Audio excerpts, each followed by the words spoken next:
A disturbing video has surfaced online showing young children in Libya staging a mock execution.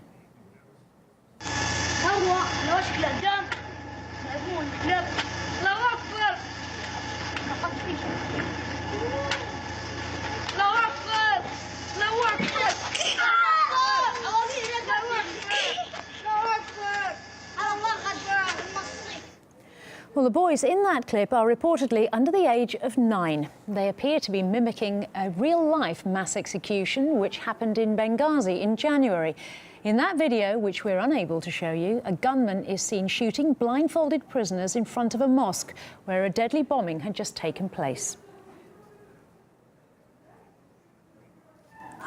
Well, our panel of guests had contrasting views on the story and the trauma experienced by children growing up in a war zone. What we've seen now is just a mocking video, but we've seen actual videos where children has been used to behead, to behead people in Syria and in Iraq. In Iraq as well, we heard stories when terrorist groups using the young people to be a spy on their families. The individuals that are actually carrying out terrorist attacks, and in particular suicide attacks, often have been escaping chaotic lives.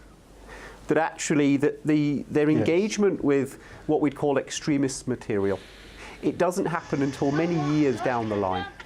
And often substance misuse was a big problem. And if we understand that the reasons that people engage in substance misuse is because of childhood trauma, and that if we understand that, if we've got a large number of young guys, of children who have experienced that kind of trauma, is it possible? That may be partially true. That may be partially true, not the whole truth. That's not the whole truth. Well, I'm talking about, for example, the Bangladesh, the terrorist attacks. And this could be extremism, but the idea behind this, those kids are copying what they've seen, like what they do when they watch, a wartime movie, or when they play a game of I don't know, so many war games or fighting games. They copy this kind of stuff.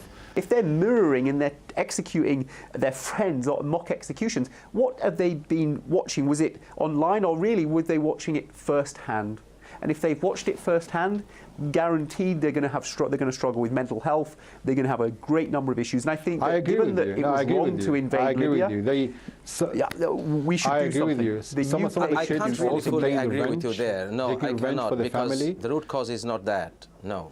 First of all, if you look into the history of Islamist terrorism recently in a country where I was born, Bangladesh, you will see most of the terrorist attacks in the capital of Dhaka was carried out by youths who, in fact, came from affluent families. They had a very good life. In fact, they were brainwashed by this Islamist terrorism, not only by videos, but by theological understanding of it.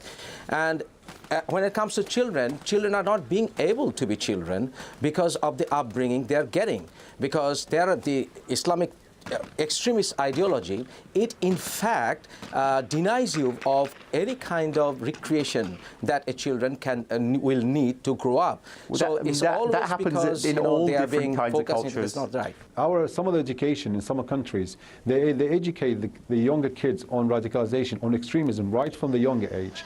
So that's what we're calling for. We call some regulations to prevent such a behavior, either on online videos or watching. We have to regulate the education curriculum. Some of the countries require to be looked into and see how the education curriculum is being taught in schools.